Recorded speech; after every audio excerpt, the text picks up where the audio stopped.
Bonjour Maxime et bienvenue sur ta guidance spéciale flamme jumelle. On va aller voir tout de suite ce qui se passe. Alors, qu'est-ce qui se passe pour toi Maxime? Quels sont les conseils pour toi en ce moment? Où est-ce que tu en es sur le parcours d'éveil spirituel? Vu que c'est un peu le concept des flammes jumelles. Alors, l'état actuel, bon, on est en plein dedans.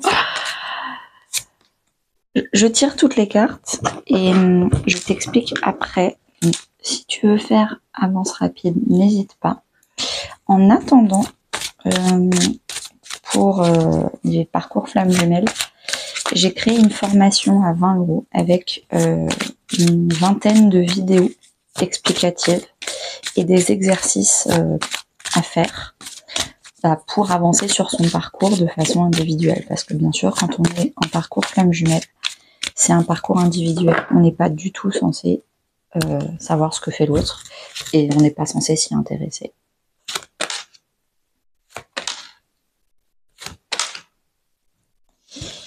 Ok, alors on va enlever ma carte de visite, hop, et je tire le tarot pour avoir plus de messages.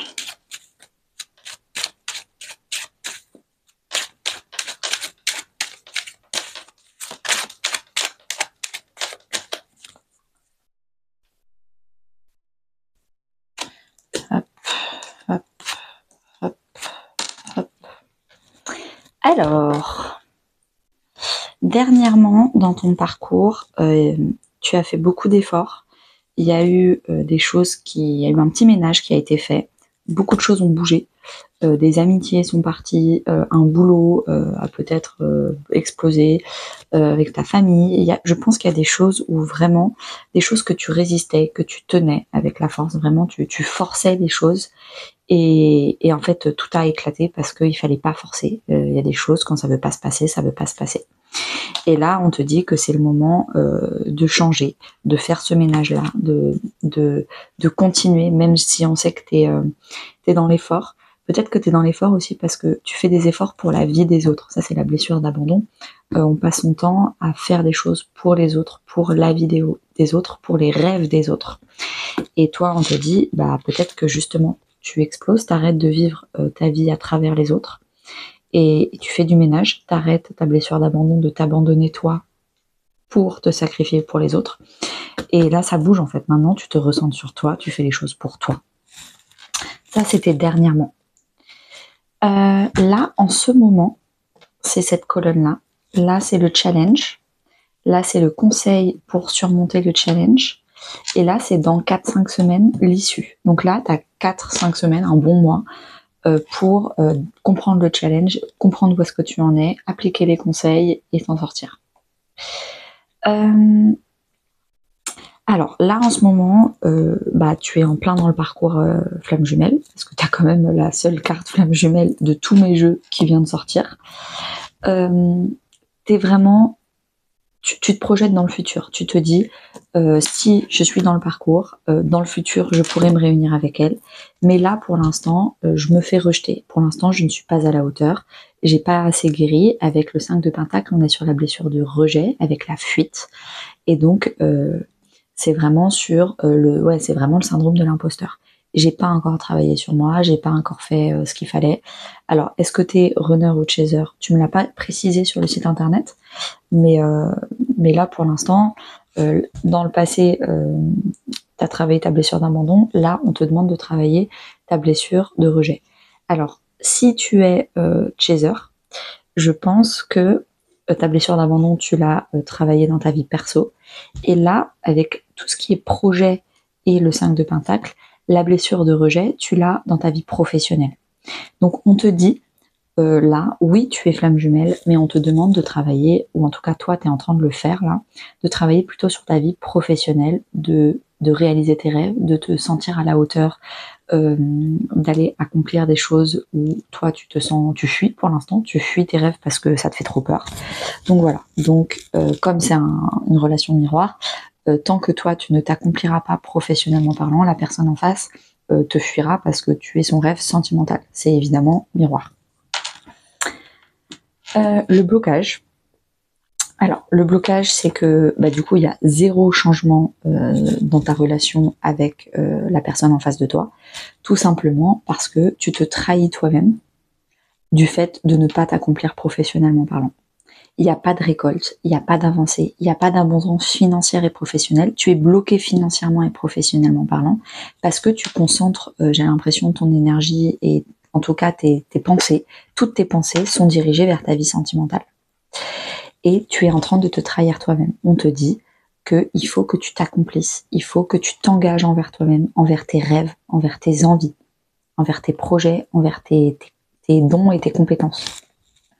Il est là le blocage, en tout cas pour le mois à venir. Du coup, les conseils, c'est d'incarner l'impératrice. Que tu sois un homme ou une femme, l'impératrice, elle est enceinte d'un projet. Donc on te demande d'être en gestation de ton projet, de préparer ton projet. L'impératrice, c'est également la carte de l'affirmation de soi. Donc il faut que tu t'exprimes. Il faut que tu dises à tous les gens avec qui tu avais l'habitude de donner ton temps et ton énergie pour les aider à accomplir leur vie. Tu leur dis désolé, mais moi maintenant je veux créer mon magazine, mon journal, écrire mon livre. Enfin, je sais pas, j'ai dit ces exemples au hasard, mais c'est quoi ton projet? Et maintenant il faut que tu en parles, peut-être sur les réseaux sociaux. Il faut que tu en parles déjà autour de toi. Il faut que les gens sachent que tu as un projet. Il faut que tu commences à faire des rencontres, des rendez-vous, à concrétiser déjà aussi des rendez-vous avec toi-même. Tous les soirs, pendant une demi-heure, je travaille sur mon projet. Je commence à interviewer des gens qui ont fait la même chose que moi, juste prendre un café et leur dire ok, t'as fait comment, moi j'aimerais bien me lancer mais je sais pas comment, par où commencer, est-ce que t'as des conseils à me donner, etc. etc. Il faut t'accorder du temps pour ce projet, il faut t'exprimer, il faut vraiment t'affirmer, c'est vraiment une carte d'affirmation de soi. Avec l'enfant, là on parlait de gestation et là on a encore la carte de l'enfant. La carte de l'enfant, c'est ou un enfant, un bébé, ou un bébé symbolique avec un projet. Tu as quand même deux cartes dans ta colonne des conseils de projet, de gestation, il est temps de commencer ton projet, ton nouveau départ. Donc ça, c'est hyper important.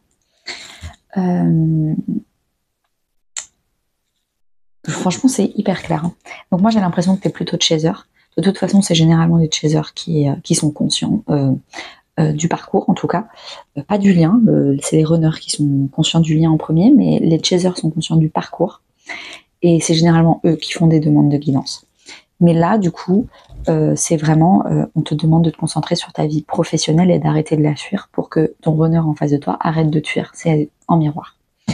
Dans 3-4 semaines, 5, qu'est-ce qui va se passer? Tu vas rompre avec toutes les personnes qui te font te sentir important parce que tu leur donnes du temps, parce que tu es important pour eux. Tu es important pour eux à partir du moment où tu es utile. Et je pense que tu vas rompre avec des gens qui t'enchantent, qui te font des minauderies, des sérénades, qui à chaque fois que tu donnes des conseils de ton temps, que tu leur donnes des cadeaux, que tu leur proposes des invitations, des dîners, des machins, c'est toujours à toi de faire le premier pas, de donner, d'initier quelque chose. Tu vas rompre avec ces personnes-là parce que tu vas te rendre compte que c'est des personnes qui ont confondu amour et utilité. Et toi aussi, tu l'avais confondu, et c'est pour ça que tu n'arrêtais pas de donner pour être aimé en retour. Et là, tu as compris qu'en fait, on va t'aimer pour qui tu es tout simplement.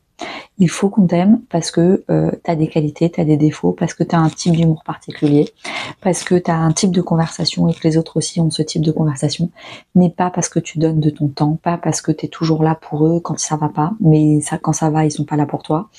Enfin, ouais, tu vois, c'est vraiment... tu vas rompre avec l'illusion. Et tu vas apprendre du coup à être véritablement fier de toi. Le 6 de bâton, c'est vraiment je suis fier de moi parce que je suis, pas parce que j'ai fait. Par exemple, c'est vraiment la différence entre la confiance et l'estime de soi. Je l'explique bien dans la formation potentielle. quand on a confiance en soi, c'est la capacité à faire. J'ai confiance en moi parce que je sais apprendre. Je sais que si je sais pas faire, j'ai une semaine pour apprendre. J'ai pas peur de tomber, de me relever, d'apprendre. Et je sais que quand on tombe, tous les échecs, c'est une bonne expérience. C'est du positif, les échecs. L'estime de soi, à la différence, l'estime de soi, c'est vraiment je m'aime.